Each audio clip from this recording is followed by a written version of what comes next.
Selamat pagi, perkenalkan nama saya Madi Sangkat Majo dari kelas manajemen 23A dengan NPM 23411079 ingin mempresentasikan tugas pengantar akuntansi yang berjudul Supply Chain Management. Apa itu Supply Chain Management? Secara umum, Supply Chain Management adalah serangkaian kegiatan yang meliputi perencanaan, pengelolaan, dan aktivitas produk. Dari setiap kegiatan yang telah dijalankan, tentu saja menggunakan strategi biaya yang berbasis efisien, terkontrol, dan mampu meningkatkan keuntungan. Jika merujuk pada salah satu ahli seperti James A. dan Mona J. Fitzmonas, supply chain management membutuhkan pemanfaatan teknologi informasi. Artinya, perangkat lunak, software dibutuhkan untuk mengelola proses, bahan baku, bahan jadi, bahkan turut serta dalam pencatatan distribusi produk kepada konsumen. Tujuan supply chain management. Tujuan dari supply chain management adalah mengatur dan mengelola antara penawaran dan permintaan dengan baik. Jika mampu melakukannya, sebenarnya tidak akan ada masalah-masalah yang muncul. Meskipun begitu, kita perlu tahu apa saja masalah yang termasuk dalam supply chain management, yaitu yang pertama adalah relasi antara konsumen dan klien, yang kedua adalah pengadaan barang dan distributor, yang ketiga adalah label dan outsourcing. Bahkan ketika mengetahui masalah-masalah tersebut, kita perlu mengelola dengan baik, namun bukan hanya sekedar baik-baik, melainkan efisien. Jika itu terjadi, keuntungan akan hadir di perusahaan dan manajemen perusahaan tetap terjaga. Prinsip-prinsip dalam supply chain management. Supply chain management atau yang biasa disebut manajemen rantai pemasokan memiliki beberapa prinsip. Nah, prinsip ini berkaitan dengan alur koordinasi, baik itu produksi, hubungan dengan supplier maupun distribusi produk ke konsumen. Bahkan lebih dari itu, koordinasi tidak sekedar fisik melainkan juga maya. Dalam hal ini adalah penyediaan layanan perangkat lunak.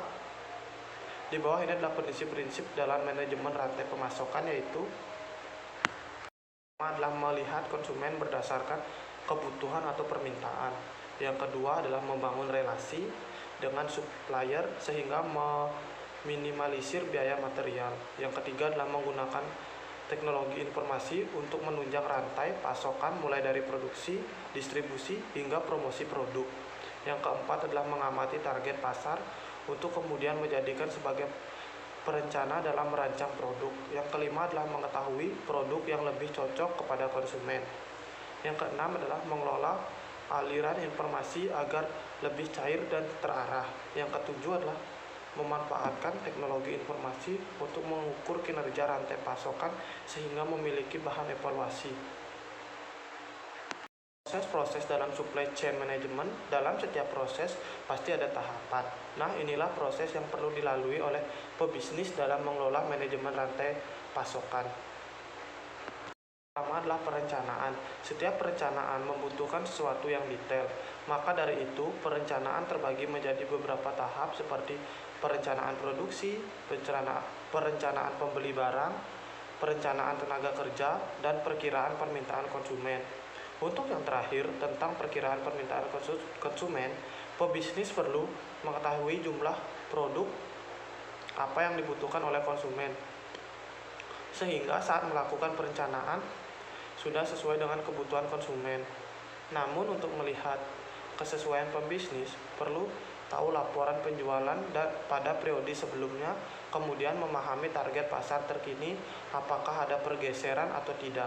Yang selanjutnya adalah pengadaan. Ketika mengetahui jumlah dan jenis produk, maka langkah selanjutnya adalah pengadaan. Dalam proses pengadaan, ada beberapa tahapan yang perlu dilalui seperti pengajuan, persetujuan, sehingga pemesanan ke supplier. Jika hendak melakukan pengadaan, alangkah baiknya menggunakan perangkat lunak yang memadai. Hal tersebut akan menghemat biaya dan waktu, sehingga pebisnis dapat teralihkan ke fokus selanjutnya. Selanjutnya adalah produksi. Proses produksi adalah mengelola bahan baku menjadi produk jadi. Dalam melakukan proses produksi, tidak hanya menggunakan tenaga manusia, melainkan juga menggunakan mesin. Bahkan yang tidak kalah penting adalah memanfaatkan perangkat lunak atau software. Yang selanjutnya adalah pengelolaan gudang.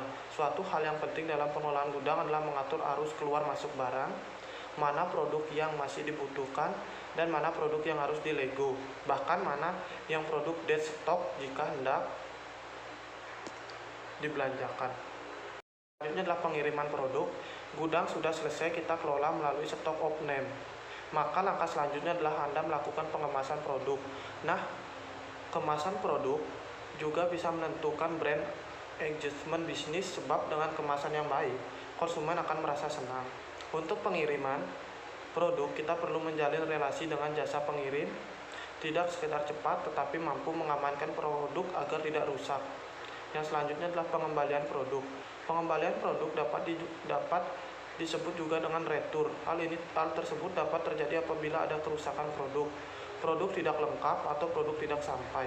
Maka dari itu, untuk mengantisipasi hal tersebut perlu adanya sistem yang memudahkan konsumen apabila melakukan komplain.